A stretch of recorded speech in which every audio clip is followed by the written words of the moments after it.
Viendo la palabra que se encuentra en el libro de Colosenses, capítulo 1, versículo 16.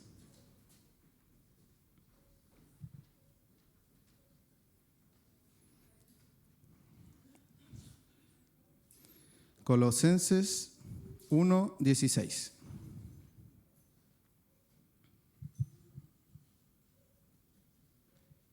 Amén. Y lo leo en el nombre del Señor. Amén. Y dice así: porque en Él fueron creadas todas las cosas, las que hay en los cielos y las que hay en la tierra, visibles e invisibles, sean tronos, sean dominios, sean principados, sean potestades, todo fue creado por medio de Él y para Él. Amén. Amén. ¿Puede ahí tomar su lugar? Como le decía en un principio, le doy las gracias al Señor por todos los que están en este lugar, por todos aquellos que también están conectados ahí en la transmisión. Le doy las gracias a Dios porque desde que abrimos nuestros ojos en la mañana, cuando despertamos o cuando salimos de nuestro hogar, en el lugar en donde cada uno de nosotros nos desenvolvamos, ya sea en nuestra casa, en nuestro hogar, en nuestro trabajo, podemos pensar cuántas dificultades a diario cada uno de nosotros pasamos, cuántas dificultades vivimos en esta vida, ¿cierto? ¿Cuántas dificultades pasamos para llegar de un lugar a otro? ¿Cuántas dificultades nosotros sorteamos en el camino? Quizá tú eres uno de aquellos que en este día tuvo un día muy difícil. O quizás eres tú uno de los que a lo mejor puede decir, no, mi día fue un día normal, no fue un día complicado, ¿cierto? Muchas veces tenemos días difíciles, ¿cierto? Que quizá al punto podemos pensar que tuve un día tan difícil que casi ni vengo a la iglesia. Pero el Señor te trajo en este día a este lugar, amén. Y como le decía, muchas veces pasamos días normales, pero déjeme decirle que pasemos días difíciles o días normales, muchas veces se pudieron haber librado batallas a nuestro alrededor que ni siquiera nosotros nos podríamos haber dado cuenta. Batallas que están mucho más allá de lo que nosotros, de lo que nuestros ojos físicos o nuestros ojos naturales pueden ver. Amén. Un mundo que muchas veces ignoramos, o más bien lo olvidamos. El mundo de las cosas invisibles. ¿Cuántos saben que hay un mundo de las cosas invisibles? Amén. Sucede que probablemente se nos ha enseñado mucho acerca de que existe este mundo invisible, un mundo espiritual. Pero a menudo nos olvidamos de todas esas cosas porque estamos viviendo en esta carne, ¿cierto? Y vemos lo que está frente a nuestros ojos. Vemos este plano físico, todo lo que está por delante, ¿cierto? Todo lo palpable. Y la verdad es que muchas veces nos olvidamos de este mundo espiritual, de este mundo invisible, hermano, porque vivimos enfocándonos en las cosas que tenemos enfrente, ¿cierto? En estas cosas que vemos, que tenemos a diario frente a nuestros ojos. Vivimos enfocándonos en todas estas cosas y en el ver para creer, ¿cierto? A lo Tomás, en el ver para creer. Pero Pablo, en uno de sus escritos, escribe: no mirando nosotros las cosas que se ven, sino las cosas que no se ven. Pues las cosas que se ven son temporales, pero las que no se ven son eternas. Tremenda palabra que escribe ahí Pablo en 2 Corintios 4:18.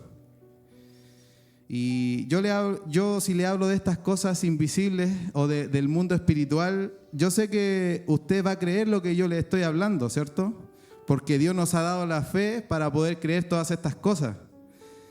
Y si tiene duda, créalo, hermano. Créalo, porque la misma palabra del Señor nos enseña y nos dice que aquel que se acerca a Dios crea que le hay y es galardonador de los que le buscan, ¿cierto? Créalo, hermano, crea que su palabra, la palabra de Dios es real, que no son cuentos, que no son historias inventadas o ya pasadas de moda, ¿cierto? Como le decía, la misma palabra del Señor también nos enseña que sin fe es imposible agradar a Dios. Sin fe es imposible agradar a Dios. Tener fe, como para decirlo en simples palabras, es creer antes de ver el milagro o antes de ver las promesas cumplidas de Dios. Eso es tener fe, ¿cierto? Es creer para poder ver. Todo lo contrario a lo que dice el mundo, ¿cierto? Porque el mundo necesita ver primero para poder creer. Pero nosotros es al revés, ¿cierto? Creemos para poder ver.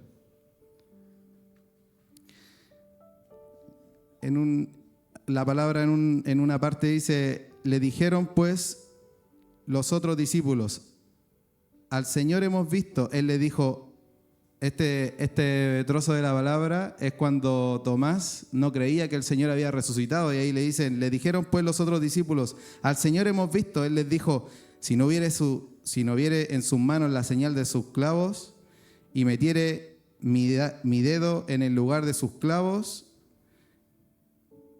no, dice así, si no viere en sus manos la señal de los clavos y metiere mi dedo en el lugar de los clavos y metiere mi mano en su costado, no creeré. O sea que Tomás no creía que el Señor había resucitado a pesar de que él se lo habían dicho.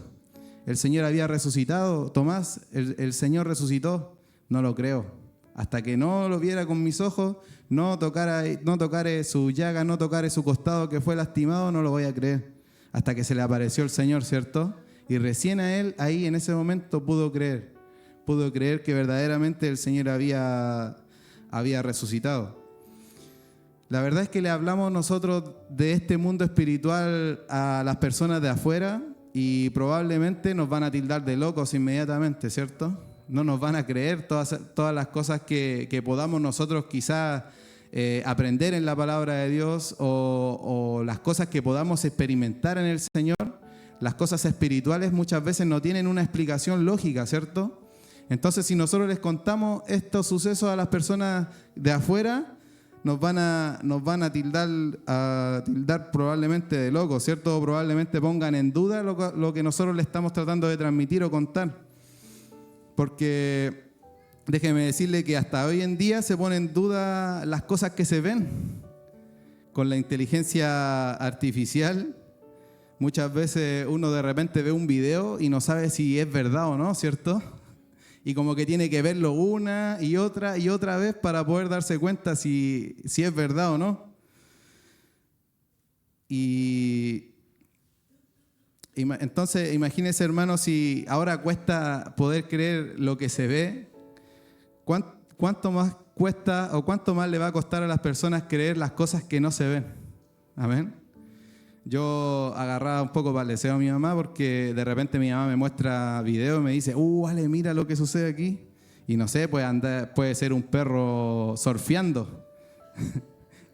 Y se ve tan real que muchas veces las personas de más edad lo creen, ¿cierto? Y yo ahí, mamá, pero ¿cómo no se va a dar cuenta si esto es mentira? Esto es inteligencia artificial. Entonces, como le decía, la duda hoy en día está hasta en las mismas cosas que vemos. ¿Cuánto más en las cosas espirituales que no se ven? Mucho más, ¿cierto? Yo sé que tú lo sabes, pero Dios en este día quiere recordarnos a cada uno de nosotros que estamos inmersos en este mundo espiritual, de que existe un mundo espiritual.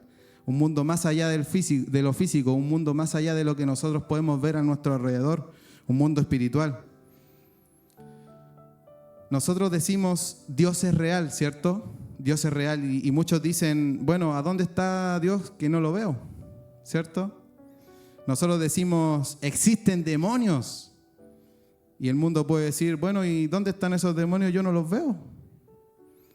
Porque como seres humanos, hermanos, nos dejamos guiar por las cosas que están frente a nuestros ojos, ¿cierto? Nos guiamos por lo que está ahí al frente, por el mundo físico, pero Es necesario saber, hermano, o es necesario recordar que hay mucho más allá de lo que nuestros ojos pueden ver. Hay mucho más de lo que nuestros ojos naturales pueden ver o pueden llegar a alcanzar a ver. Y lo que no se ve, hermano, es tan real como lo que alcanzamos a ver con nuestros ojos naturales. El mundo espiritual es tan real como el mundo físico en el que nosotros vivimos, porque existe una realidad o una dimensión espiritual. Amén. La palabra de Dios nos enseña que hay dominios, que hay ángeles caídos, que hay todo un reino espiritual que existe fuera de nuestra vista natural. Y hay un suceso que nos enseña la palabra de Dios que sucede ahí en Segunda de Reyes, capítulo 2, que habla de la lealtad de Eliseo. ¿Cuántos conocen a Eliseo? Bueno, Eliseo era un hombre que estaba ahí apegado al profeta Elías, lo seguía para todos lados. Y en un momento Elías sabía que su tiempo en la tierra ya había terminado y se intenta ir solo a varios lugares. Entonces él decía, yo voy a ir para allá, y fue a Betel, a Jericó, fue al río Jordán, y su discípulo, que era Eliseo, lo seguía a todas partes, no lo dejaba solo. A donde iba Elías, ahí estaba él, lo seguía a todas partes. Y Eliseo se negaba a dejar de seguirlo, se negaba a abandonarlo, lo acompañaba hasta el final. Y antes de que Elías se fuera, porque Elías sentía que él se iba a ir, que el Señor lo iba a ir a buscar, Elías le dice a Eliseo, pídeme algo, pídeme lo que quieras. Y Eliseo lo que le pide, no le pide riqueza, no le pide sabiduría, no le pide ninguna otra cosa, sino que lo que le pide es una doble porción de su espíritu, ¿cierto?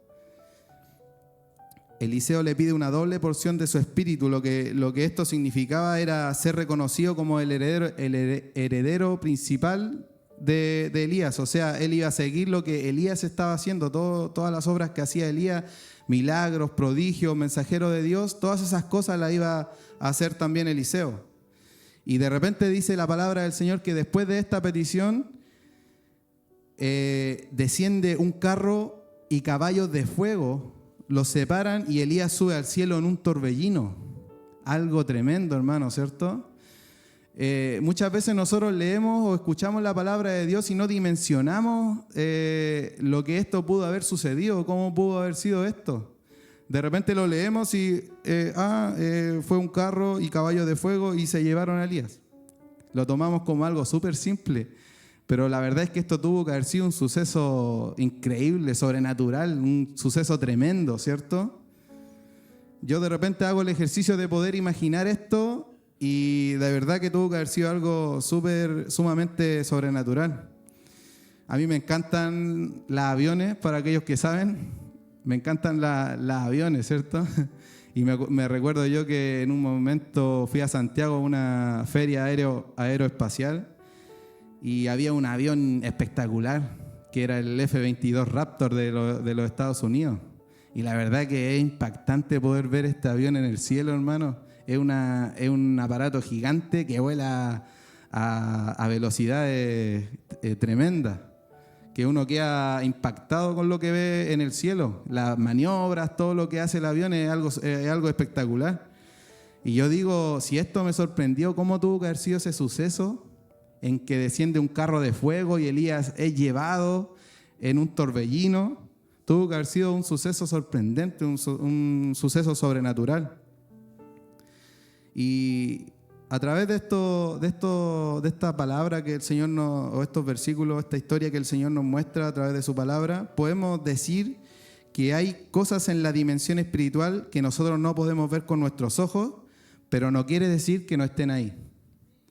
No quieren decir que no estén ahí. A pesar de que nuestros ojos físicos no lo pueden ver, todas estas cosas, los carros de fuego, pueden estar alrededor de nosotros, pero no significa que no existan, sino que solamente no las podemos ver, ¿cierto? Déjeme decirle que hay más de lo que podemos ver con nuestros ojos naturales. Dígalo usted, hay más de lo que puedo ver con mis ojos naturales. Y Eliseo en ese momento lo ve todo, ¿cierto? Dice la palabra que él toma el manto que se le cae a Elías después de que él es elevado y divide las aguas del río Jordán. Y al golpearlas con el manto, el río se divide, confirmando que ahora él tenía el mismo poder que operaba en el profeta Elías, que era el poder de Dios, ¿cierto? También vemos ahí, después de este episodio, en la vida de Eliseo, que el rey de Siria estaba en guerra en contra del pueblo de Israel. Pero cada vez que el rey de Siria preparaba un plan en contra de Israel para poder atacarlo, Eliseo le avisaba al rey lo que se estaba planeando en contra. O sea, Eliseo podía recibir, Eliseo podía ver lo que estaban planeando en contra del pueblo de Israel. Y el rey de Siria pensó que tenía un traidor entre los hombres.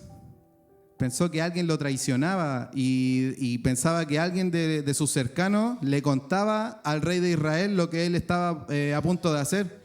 Pero uno de los hombres le dijo, no, aquí no hay ningún traidor, sino que hay un hombre ahí en el pueblo de Israel que se llama Eliseo, que le avisa al rey de Israel lo que vamos a hacer. Los planes que tú planeas ahí en lo más íntimo de tu habitación, Dios se los revela al profeta Eliseo y se lo entrega al rey de Israel. Entonces el rey de Siria, frustrado por esta situación, decidió enviar un ejército enorme en contra del pueblo de Israel para poder deshacerse del pueblo de Israel de una vez por todas. Y la palabra del Señor nos dice que va el pueblo asirio con un ejército enorme, con caballos, con carros, para poder capturar únicamente a Eliseo, porque dijeron, Eliseo es el que nos sapea, Eliseo es el que cuenta los planes secretos para poder derrocar a Israel. Y dice la palabra del Señor que llegaron de noche y que rodearon por completo la ciudad. Y el siervo que estaba ahí con Eliseo entró en pánico. Imagínese usted ese momento, ¿cierto? Estaba ahí el siervo de Eliseo y de repente lo rodea un ejército tremendo. Soldados con espadas, con armadura, a caballos. Y entró en pánico. ¿Quién no entraría en pánico ante esa situación? Cualquiera de nosotros, yo creo que al ver esto, que nos van a matar, no tan solo un hombre, sino que era un ejército, nos veríamos, aquí estamos fritos, ¿cierto? Así se dijo el siervo de Eliseo, aquí ya cooperamos. Somos nosotros dos contra un ejército completo, ¿cierto? Entonces entró en pánico este hombre ahí como dice ahí la palabra. Y ahí el siervo de Eliseo clama, ¡ay, Señor mío, qué vamos a hacer ahora! Entró en un miedo terrible, ¿cierto? Y Eliseo, completamente tranquilo, le respondió con una frase célebre. Le dice, tranquilo, no tengan miedo, porque son más los que están con nosotros que los que están en contra de nosotros. Con toda tranquilidad le dijo ahí Eliseo, porque Eliseo podía ver lo que se desarrolla en el mundo espiritual.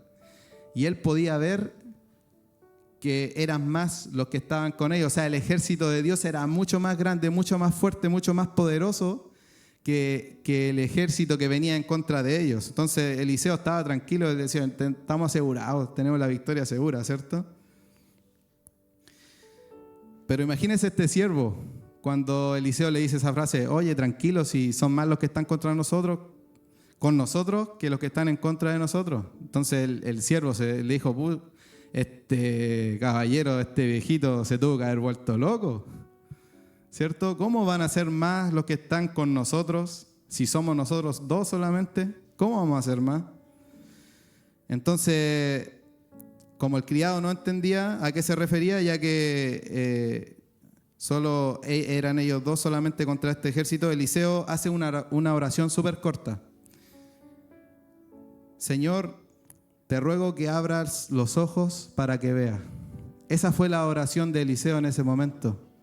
Eliseo no le pidió ayuda al Señor. Señor, ayúdanos, envía un ejército, por favor, que nos venga a rescatar o que nos salve. Esa no fue la oración de Eliseo, ni fue una oración de desesperación. Solamente lo único que le pidió Eliseo al Señor fue: abre los ojos de mi siervo. Y en ese momento dice la palabra que el Señor abrió los ojos espirituales del siervo. Y al mirar hacia las montañas, vio que la colina estaba llena de caballos y carros de fuego celestiales rodeando a Eliseo para protegerlo. Qué tremendo, hermano, ¿cierto?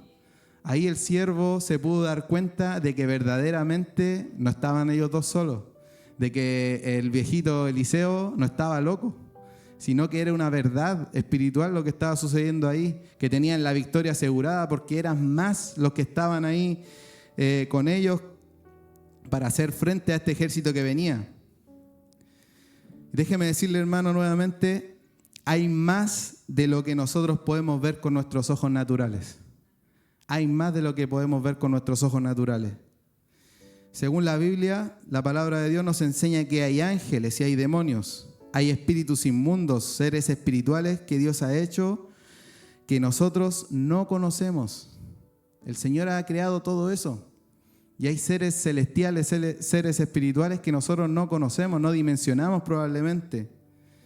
Y una de las cosas interesantes que nosotros aprendemos a través de la palabra es que muchas veces Dios usa a sus ángeles para librar batallas espirituales o para peleas espirituales en favor de sus hijos, en favor de su pueblo, en favor de cada uno de nosotros. Qué tremendo lo que hace el Señor, ¿cierto? Los ángeles son instrumentos de Dios que Él usa y que no deben ser adorados. Eso lo tenemos que tener muy claro, ¿cierto? Estos ángeles no deben ser adorados. Sin embargo, hay muchas personas alrededor de este mundo que adoran a los ángeles. ¿Sabían ustedes eso? Y probablemente ángeles caídos, que son adorados por muchas personas en este mundo. Obviamente, los ángeles son distintos a los humanos. Algunos son mensajeros, otros son guerreros, otros son protectores, ministros y adoradores. Muchas veces los ángeles que a lo mejor nosotros podemos conocer son los que adoran al Señor, ¿cierto? Los ángeles adoradores, pero hay distintos tipos de ángeles. Hay unos que dan mensajes, otros que pelean, otros que protegen, otros que ministran y adoradores. Y en resumen, lo que podemos conocer acerca de los ángeles es que son seres creados para llevar a cabo la voluntad divina de Dios. Para eso son los ángeles. Son seres espirituales poderosos que sirven al Señor. Y estos ángeles se clasifican en diferentes rangos. Se clasifican en querubines, serafines, arcángeles, seres vivientes, tronos, que a lo mejor los tronos usted puede decir son sillas, y no son sillas, sino que son espíritus celestiales. Nosotros cantamos una canción, ¿cierto? Dominios y tronos y reinos, pero por sobre todo eso, Dios. Sobre todo esas cosas poderosas, esos seres celestiales poderosos, está Dios. Por sobre todas esas cosas, ¿cierto? Dice en un momento, la palabra del Señor nos cuenta que el rey de Asiria rodeó todo Jerusalén con un ejército enorme y amenazó con destruirla. El rey Ezequías fue al templo y oró para pedirle ayuda al Señor, y dice la palabra que esa misma noche un solo ángel, imagínense el poder de los ángeles, un solo ángel que envió el Señor cayó sobre el campamento enemigo y mató a 185,000 hombres. Un solo ángel, hermano, derrotó un ejército completo. Así que imagínense el poder que tienen estos ángeles creados por el Señor. Al ver esta devastación que ocurrió con este ejército, por la mañana el rey asirio huyó derrotado a su país sin haber disparado una sola flecha contra la ciudad. O sea, no pudo hacer nada. El Señor envió un solo ángel, hermano. El Salmo 91, 11, versículo 11 y 12, pues dice: pues a sus ángeles mandará acerca de ti, que te guarden en todos tus caminos. En las manos te llevarán para que tu pie no tropiece en piedra. Entonces, hermano, como le decía, cada día, cada uno de nosotros nos levantamos, salimos de nuestro hogar, manejamos muchos vehículos, vamos a nuestro trabajo, nos desenvolvemos ahí, volvemos a nuestro hogar ¿Y cuántas veces, póngase a pensar, hermano, cuántas veces el enemigo ha tratado de poder hacernos el mal? ¿Cuántas veces ha tratado de accidentarnos? ¿Cuántas veces ha tratado de chocarnos? ¿Cuántas veces ha intentado matarnos? Déjeme decirle que muchas veces se desarrolla una lucha espiritual a nuestro alrededor, una batalla espiritual a nuestro alrededor. Pero déjeme decirle que en cada calle, en cada esquina, en cada lugar, hay ángeles del Señor caminando, desenvainando sus espadas, mostrando sus escudos para poder desbaratar los planes del enemigo, para poder protegernos a cada uno de nosotros. Eso es lo que hace el Señor por cada uno de ustedes, por cada uno de nosotros, por su pueblo, por sus hijos. La misma palabra del Señor nos dice que el enemigo anda como león rugiente buscando a quien devorar. Pero también nos dice el Señor en su palabra que Él estaría con nosotros todos los días hasta el fin. Y si Dios es con nosotros, ¿quién contra nosotros? ¿Quién contra nosotros? La palabra que recién les contaba yo nos decía que un solo ángel mató a 185,000 hombres. También nos enseña la palabra que un solo ángel provocó un terremoto cuando Jesús estaba en la tumba. Un solo ángel removió la piedra de la tumba de Jesús que requería ser removida por varios hombres. Un solo ángel sacó a Pedro de la cárcel. ¿Se recuerda usted? Daniel, cuando fue encerrado en el foso de los leones, nos dice la palabra del Señor que a modo de castigo el rey se deshizo el rey Nabucodonosor se deshizo de Daniel, lo tiró al foso de los leones y dijo: este está listo, ¿cierto? Este está frito, aquí ya me desentiendo de él. Y déjeme decirle que la palabra del Señor nos enseña ahí que un ángel cerró la boca de los leones para que no lo atacaran. Y después, cuando el rey fue a verlo, él estaba intacto. Déjeme decirle, hermano, que hasta el día de hoy el Señor envía a sus ángeles para tapar la boca de esos leones, la boca del león rugiente. Dios es bueno, ¿amén? Entonces podemos ver, hermano, que Dios usa a sus ángeles una y otra vez en favor de sus hijos, en favor de cada uno de nosotros, en favor de su pueblo. Y yo no sé, hermano, qué problema a lo mejor tú estés pasando, qué aflicción estés viviendo en este momento, si a lo mejor estás en desesperación. Yo no sé qué trampa el enemigo te ha puesto, pero cada demonio que sale del infierno, para cada demonio que sale del infierno, Dios tiene preparado un ángel que va a luchar a favor de nosotros. Y por eso que la palabra del Señor declara que somos más que vencedores. ¿Cuántos lo creen así? Que somos más que vencedores por medio de aquel que nos amó. Nosotros no oramos a los ángeles, o usted le ora a un ángel o a los ángeles, ¿cierto? Nosotros no oramos a los ángeles, ni adoramos a los ángeles. Pero cuando oramos a Dios, Dios envía a su ángel para que luche a favor de nosotros. Y déjeme decirle, hermano, que nuestras oraciones son más que palabras, son más que frases. Nuestras oraciones hacen cosas sobrenaturales. Hacen cosas sobrenaturales que se mueven en el plano espiritual. En un momento la palabra del Señor nos enseña ahí que Daniel hace 21 días de ayuno y de oración. Y dice la palabra que el Señor escucha desde el primer momento, desde la primera oración, desde el primer minuto, escucha la oración de Daniel. Y Dios decide enviarle un mensaje a través de un ángel con la respuesta que Daniel necesitaba, ¿cierto? Y sin embargo, la palabra del Señor nos enseña y nos dice que un ser espiritual maligno llamado el príncipe del reino de Persia se le opuso a este ángel para que no llegara con el mensaje hasta Daniel. Y dice la palabra que hubo una batalla ahí en los cielos, se estableció una batalla.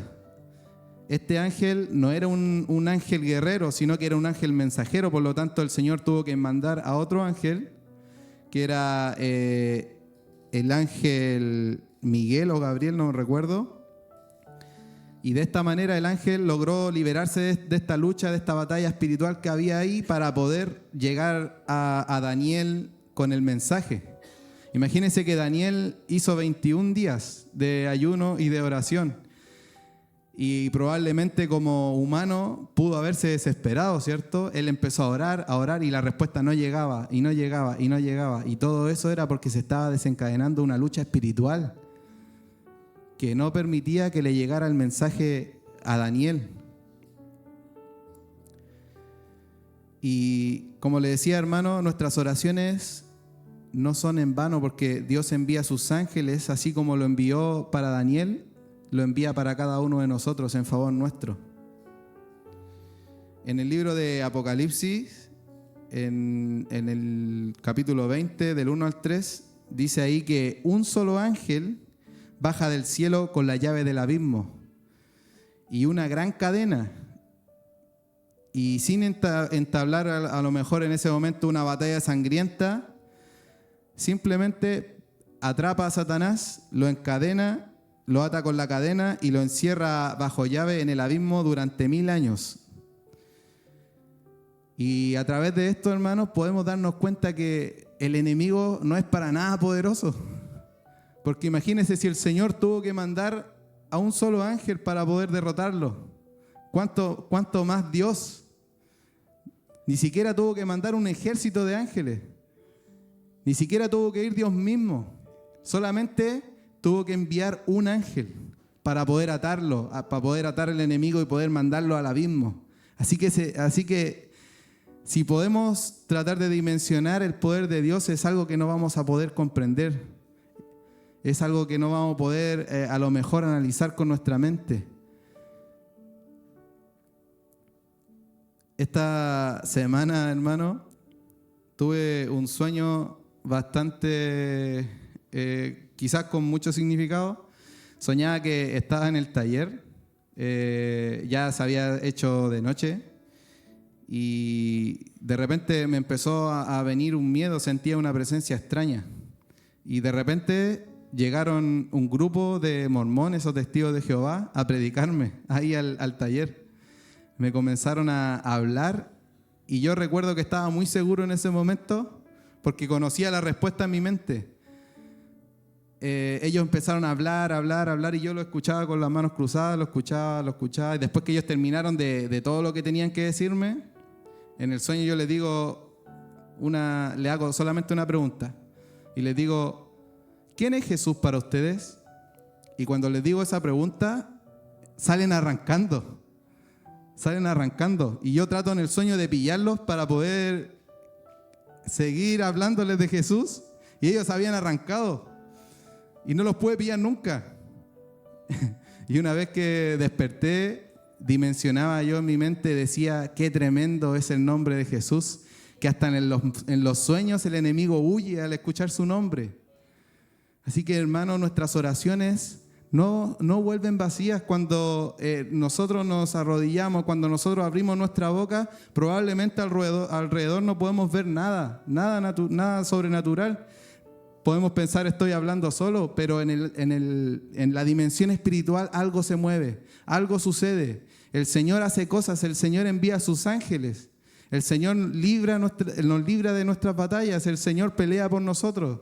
Suceden cosas tremendas cuando abrimos nuestra boca, porque el Señor envía a sus ángeles, Él envía a sus instrumentos para poder luchar a favor de nosotros, a favor de su pueblo, hermano. Es algo tremendo y creo que esta palabra, hermano, es para aumento de fe. La palabra del Señor dice que la fe viene por el oír y por el oír palabra de Dios. Y el Señor quiere recordarnos a través de esta palabra que no estamos solos. A pesar de la situación que tú estés viviendo, a pesar del problema que estés padeciendo, a pesar de la enfermedad, a pesar de que podamos tener todo en contra, a pesar de que podamos ver un ejército que se abalanza en contra de nosotros, el Señor nos recuerda a través de su palabra que son más los que están con nosotros que los que están en contra de nosotros. Amén. Que el Señor bendiga su palabra. Este ha sido el mensaje que el Señor le ha traído, hermano. Vamos a orar al Señor en este momento Y ahí, mientras usted cierre sus ojos, recuerde que no está solo. Recuerde que el Señor está con nosotros, y si Dios es con nosotros, ¿quién contra nosotros? Cierre sus ojos y recuerde que hay un mundo más allá de lo que nosotros podemos ver. Que mientras usted ora, que mientras usted adora, hay ángeles cantando y alabando y adorando al Señor junto a usted. Que mientras usted va en la calle, mientras usted va manejando, que mientras usted duerme, cuando nosotros estamos desconectados de todo, cuando estamos quizás indefensos ahí en nuestro lecho durmiendo, el Señor envía a sus ángeles a protegernos de todo mal. Y mientras usted está ahí con sus ojos cerrados, voy a leerle el Salmo 91, que resume todo lo que le estaba hablando. El que habita al abrigo del Altísimo morará bajo la sombra del Omnipotente. Diré yo a Jehová, esperanza mía y castillo mío, mi Dios, en quien confiaré. Él te librará del lazo del cazador, de la peste destructora. Con sus plumas te cubrirá y debajo de sus alas estarás seguro. Escudo y adarga es su verdad. No temerás el terror nocturno, ni saeta que vuele de día, ni pestilencia que ande en oscuridad, ni mortandad que en medio del día destruya. Caerán a tu lado 1000 y 10.000 a tu diestra, mas a ti no llegará. Ciertamente con tus ojos mirarás y verás la recompensa de los impíos. Porque has puesto a Jehová, que es mi esperanza, al Altísimo por tu habitación. No te sobrevendrá mal, ni plaga tocará tu morada. Pues a sus ángeles mandará cerca de ti, que te guarden en todos tus caminos. En las manos te llevarán, para que tu pie no tropiece en piedra. Sobre el león y el aspid pisarás, hollarás al cachorro del león y al dragón. Por cuanto en mí ha puesto su amor, yo también le libraré. Le pondré en alto por cuanto ha conocido mi nombre. Me invocará y yo le responderé. Con él estaré yo en la angustia. Lo libraré y le glorificaré. Lo saciaré de larga vida y le mostraré mi salvación. Amén. Gracias, Señor, por tu palabra. Gracias por tu bondad, por tu misericordia, Señor. Gracias porque tú nos enseñas, Señor, y nos recuerdas que no estamos solos, Señor, de que tú nos defiendes, Señor, de que somos especial tesoro para ti, que a donde quiera que vamos, Señor, tú estás ahí junto a nosotros, Señor, y a pesar de las dificultades que atravesemos, a pesar de los problemas que hayan en nuestra vida, a pesar de todas esas aflicciones que vivimos a diario, Señor, Padre, creemos que tú, Señor, estás junto a nosotros, que tú envías a tus ángeles a defendernos, Señor. Muchas veces el enemigo viene a nuestra vida, ataca nuestra mente, nos habla al oído y nos dice que estamos solos, pero tú nos recuerdas a través de tu palabra que tú estás junto a nosotros, Señor. Y si tú con nosotros, ¿quién contra nosotros, Señor? Padre, muchas gracias, Señor, muchas gracias por su bondad y misericordia. Ayúdanos, Señor, a confiar siempre en ti, Señor, a poner nuestra confianza en ti, Señor. Ayúdanos, Señor, a que nuestra fe no falte, que nuestra fe no falle, a pesar de que podamos ver un panorama distinto a nuestro alrededor. Recuérdanos, Señor, que tu palabra es real, que tu palabra es verdadera, Señor, y que, Señor, no estamos solos, que tú nos llevas, que tú nos traes, que tú nos guardas a donde quiera que vayamos, Señor. Tú eres bueno, misericordioso y fiel, Señor, porque a pesar de que muchas veces le fallamos, Señor, a pesar de que muchas veces, Señor, vamos en contra de tu voluntad, Señor, tú sigues fiel con cada uno de nosotros en nuestra vida y nos enseñas el camino por el cual debemos caminar, Señor. Muchas gracias, Señor. Tú eres bueno, tú eres fiel y verdadero, Señor. Ponemos nuestras vidas en tus manos, Padre, para que tú nos guíes en todo lo que tengamos que hacer, Señor. En el nombre de Jesús, en el nombre de Jesús. Amén y amén. Gracias, Señor. Amén.